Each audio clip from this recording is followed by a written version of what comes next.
Hello my dear students, कैसे हो। मैं संदीप शर्मा और आपका मेरे यूट्यूब चैनल बिग्स इंस्टीट्यूट पे स्वागत करता हूं। तो बच्चों, प्रीवियस क्लास में अपन सीरीज कॉम्बिनेशन का इक्विवेलेंट कैपेसिटेंस निकाल चुके हैं। इस क्लास में अपन पैरेलल कॉम्बिनेशन में इक्विवेलेंट कैपेसिटेंस क्या आएगा वो देखेंगे। तो अपने पास ये कोई एक कॉम्बिनेशन गिवन है और इस कॉम्बिनेशन में बोला गया है कि 3 कैपेसिटर्स हैं, उनको इस तरीके से कनेक्ट किया गया है जिसमें फर्स्ट कैपेसिटर की कैपेसिटी C1 है, दूसरे की कैपेसिटी C2 है और तीसरे की कैपेसिटी C3 है और इनको इस तरीके से कनेक्ट किया गया है। और इसको अगर अपन V वोल्ट की बैटरी से कनेक्ट करें तो अपन प्रीवियस क्लास में पढ़ चुके हैं कि इसमें पोटेंशियल क्या रहता है, सेम, यानी इसका पोटेंशियल भी V होगा, इसका पोटेंशियल भी V होगा और इसका पोटेंशियल भी V होगा। अब इस V वोल्ट की बैटरी से जोड़ने पर इसमें से क्या होगा, Q चार्ज फ्लो होगा और ये Q चार्ज आपका इस तरीके से 3 पार्ट में डिवाइड हो गया। तो इसका तो हो गया Q1, ये Q2 और ये आपका क्या हो गया Q3। और इन तीनों का अपन ने एक इक्विवेलेंट कैपेसिटेंस मान लिया और उसकी कैपेसिटी C इक्विवेलेंट मान ली और V वोल्ट की बैटरी से जोड़ा तो वोल्टेज इस पे V आ गया और चार्ज अपन ने इस पे Q मान लिया। ये पॉजिटिव प्लेट है, ये नेगेटिव, ये प्लस की होगी, ये माइनस होगा, ऐसे ये प्लस, ये माइनस, ये प्लस, ये माइनस हो जाएगा आपके पास।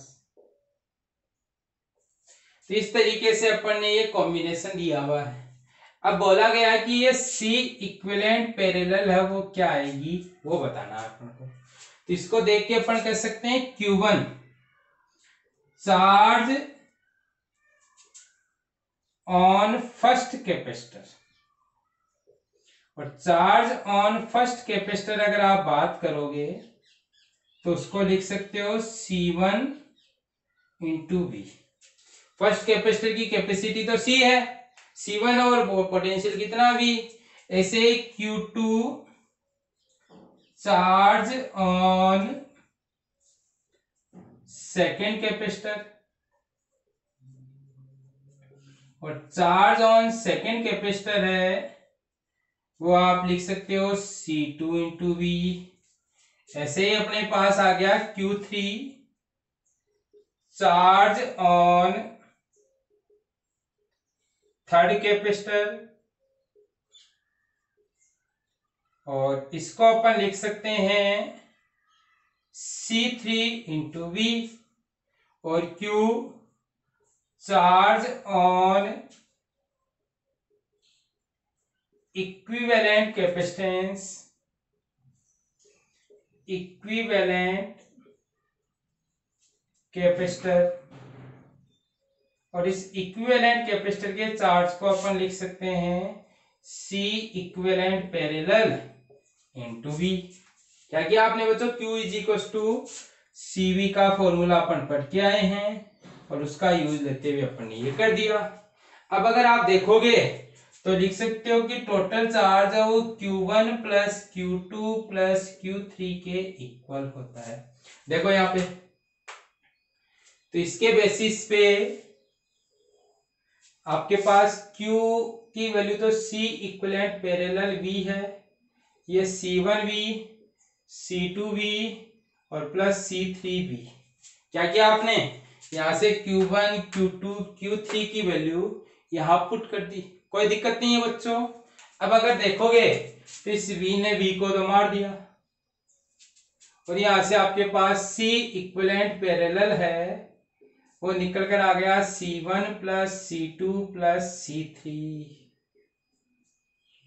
तो आप यहां से फर्स्ट पॉइंट क्या कह सकते हो कि equivalent capacitance of parallel combination वो इक्वल है sum of capacitance of individual capacitors connected in parallel. Clear है बच्चों? फर्स्ट पॉइंट क्या किया आपने कि 3 कैपेसिटर हैं जिनको आपने पैरेलल में कनेक्ट किया। अब पैरेलल में कनेक्ट किया तो इक्विवेलेंट कैपेसिटेंस निकालने के लिए सबसे पहले अपन ने इन पे सब पे चार्ज निकाला, क्योंकि अपन को पता है पैरेलल कॉम्बिनेशन में पोटेंशियल तो सेम होता है पर चार्ज डिफरेंट होता है। तो उसके बेसिस पे आपने Q1 Q2 Q3 निकाला, फिर टोटल चार्ज Q निकाला। फॉर्मूले में Q is to Q1 plus Q2 plus Q3 लिख सकते हैं। और इसके बेसिस पे आप ये बोल सकते हो कि आपके पास जो इक्विवेलेंट कैपेसिटेंस निकल कर आया पैरेलल में, वो जितने भी कैपेसिटर्स होते हैं उनको अगर अपन पैरेलल में जोड़ते हैं तो उनके इंडिविजुअल कैपेसिटेंस के सम के क्या होता है, इक्वल होता है। फर्स्ट पॉइंट ये हो गया। सेकंड पॉइंट आप ये कह सकते हो कि अगर आपके पास फॉर n कैपेसिटर बात करोगे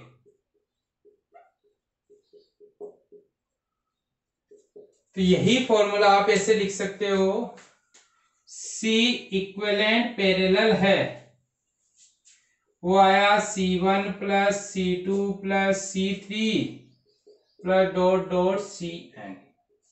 अगर n कैपेसिटर्स पैरेलल में जोड़े गए हैं तो इस तरीके से सॉल्व कर सकते हैं। अब यही आप कह सकते हो कि if all capacitors are identical, यानी कि आपके सारे के सारे कैपेसिटर्स हैं वो कैसे हो, आइडेंटिकल हो। आइडेंटिकल होने का meaning C1 C2 C3 C4 ये सब की सब इक्वल, और किसके इक्वल मान ली, C के। तो आप यहां से C equivalent parallel equal to बोल सकते हो C plus C n times, और इसको आप लिख सकते हो C इक्विवेलेंट पैरेलल है वो आपके पास आया n इंटू C। ये आपका सेकंड पॉइंट हो गया है कि अगर आपके पास कोई n आइडेंटिकल कैपेसिटर पैरेलल में कनेक्ट किए जाएं तो आपकी जो इक्विवेलेंट कैपेसिटी होती है वो n टाइम्स क्या हो जाती है, इंक्रीज हो जाती है। तो आप ये कह सकते हो कि इन पैरेलल कॉम्बिनेशन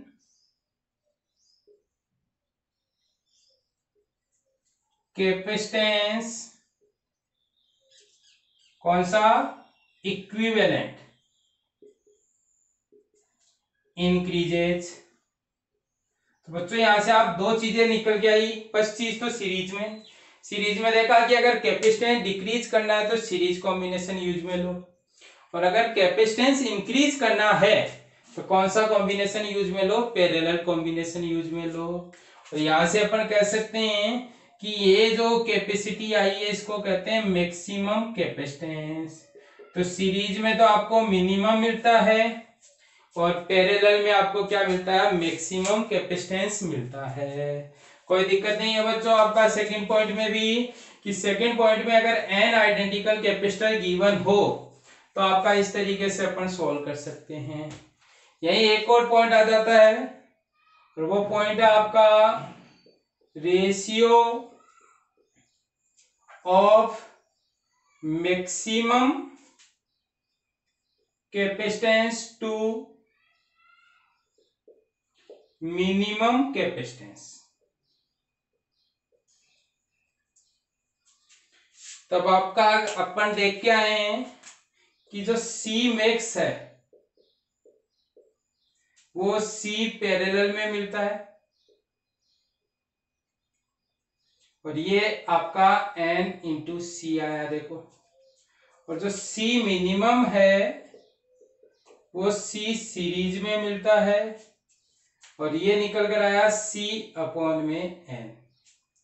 तो आप यहां से ये कह सकते हो कि सी मैक्सिमम अपॉन में C minimum equals to C parallel upon में सी सीरीज, और इसको लिख सकते हैं अपन एन सी अपॉन में सी बाई एन। सी ने सी को मारा और यहां से आ गया एन स्क्वायर। तो एक चीज ये भी याद रखना है कि मैक्सिमम का मिनिमम के साथ जो रेशियो होता है वो आपके पास ये होता है। अगला फोर्थ पॉइंट अगर अपन देखें यहाँ पे, तो जैसे अपन क्या देख के आए थे, सीरीज में देख के आए थे, वैसे आपका फोर्थ पॉइंट है वो पैरेलल में भी देखने को मिलेगा। और ये बोला गया है आपको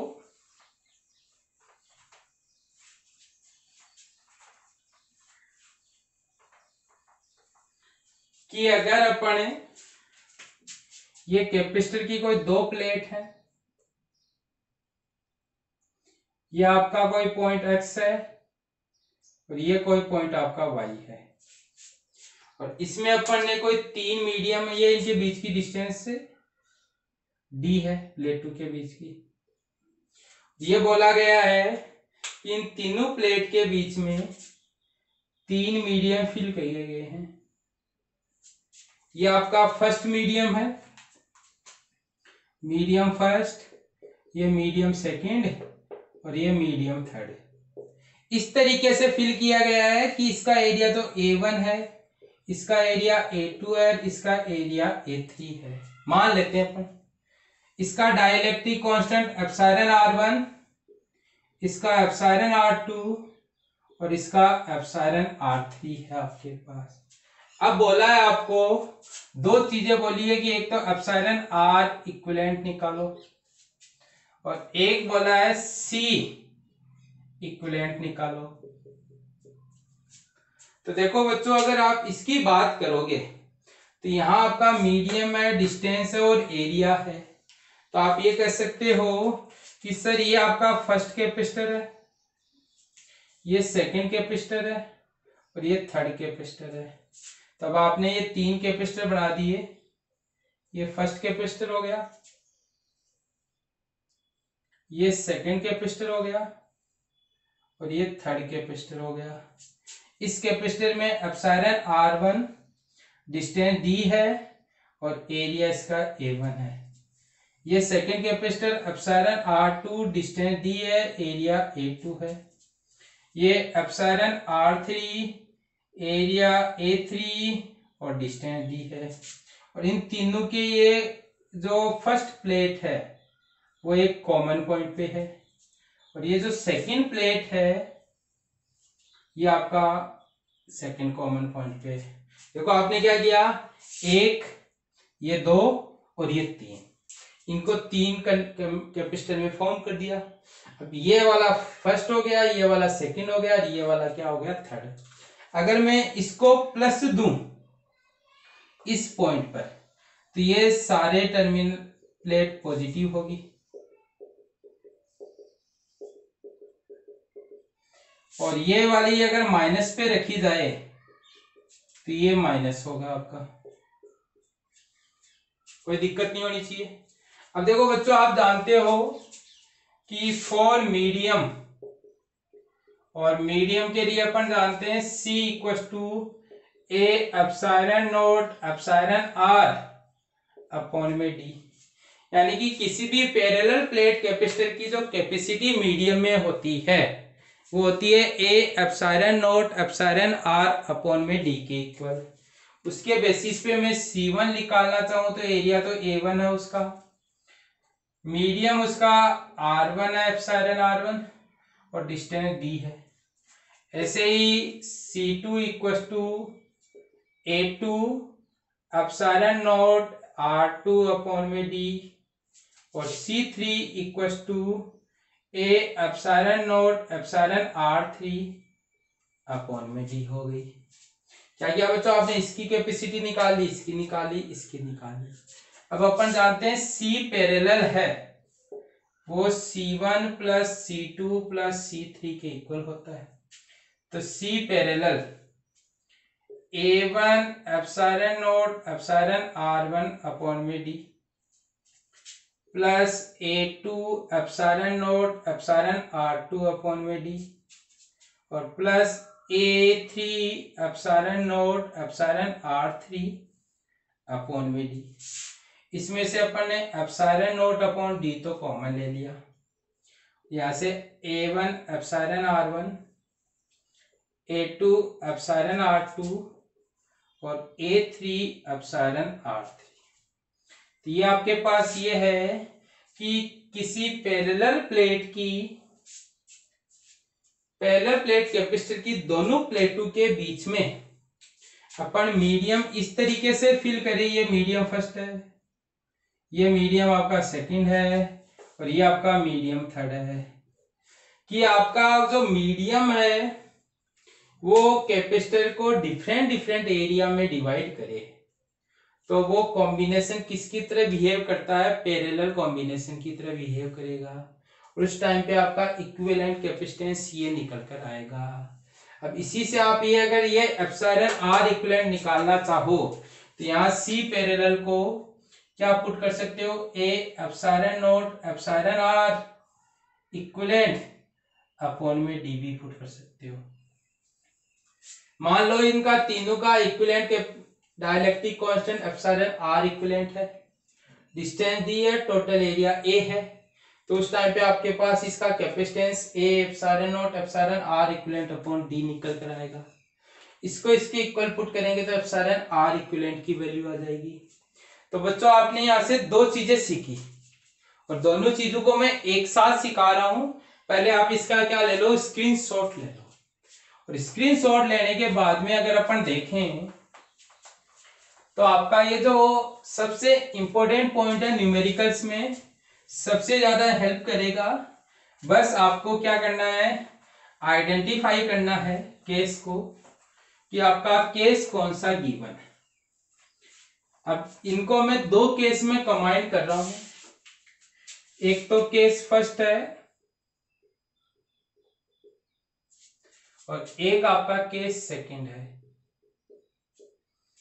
केस फर्स्ट आपका इस तरीके का है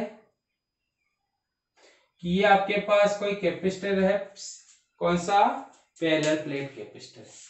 तो इसमें अपन ने ये कोई तीन मीडियम फिल कर दिए, epsilon R1 T1, epsilon R2 T2, epsilon R3 T3। तो आप, और टोटल डिस्टेंस इनकी d है, और इनका ईच प्लेट का एरिया वो कितना है, a है।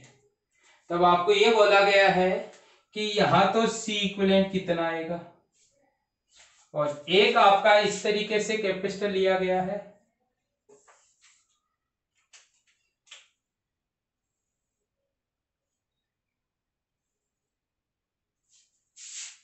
और इसमें इन्होंने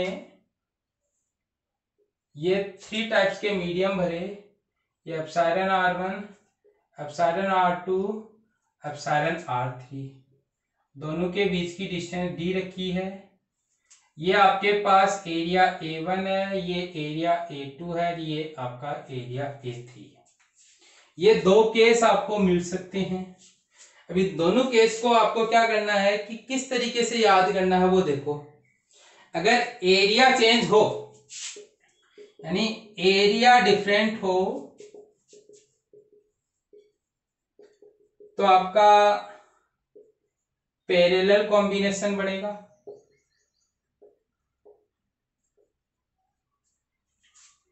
और अगर आपकी डिस्टेंस डिफरेंट हो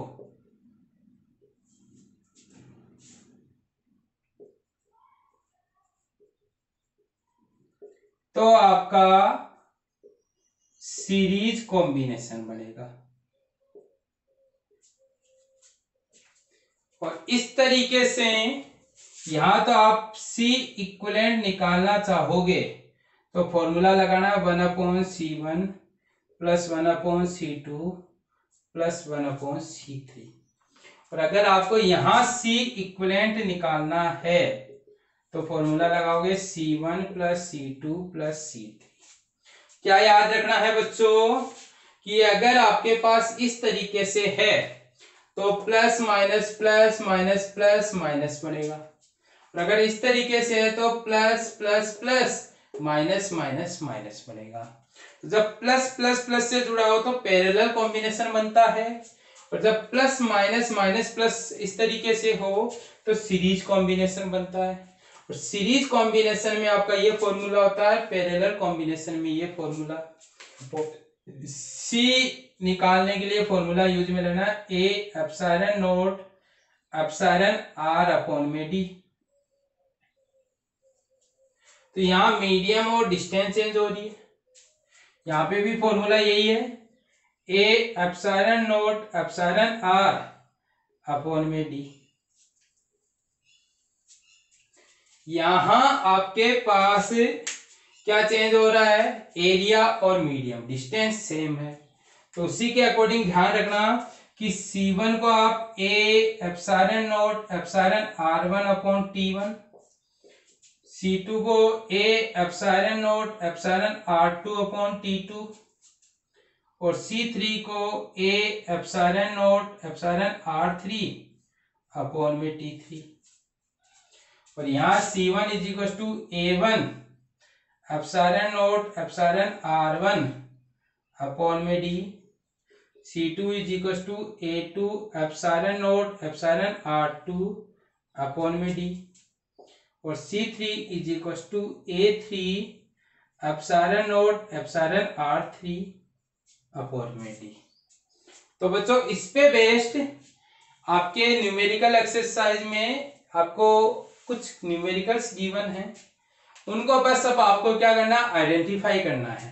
मैंने आपको कंसेप्ट सिखा दिया है कि अगर पैरेलल प्लेट कैपेसिटर की प्लेट्स के बीच में मीडियम इस तरीके से डिस्ट्रीब्यूट किए जाएं कि उनके बीच की डिस्टेंस चेंज हो तो सीरीज कॉम्बिनेशन बनेगा, और अगर इस तरीके से डिस्ट्रीब्यूट किया जाए कि उनके बीच का एरिया चेंज हो तब आपके पास पैरेलल कॉम्बिनेशन बनेगा। और इस तरीके से अपन कह सकते हैं कि आपके पास सीरीज कॉम्बिनेशन और पैरेलल कॉम्बिनेशन को क्या किया जाएगा, आपके पास सॉल्व किया जाएगा। कोई दिक्कत नहीं है बच्चों, स्क्रीनशॉट ले लीजिए और वीडियो के बारे में जरूर कमेंट करके बताइएगा कि आपको वीडियो कैसा लगा। Thank you.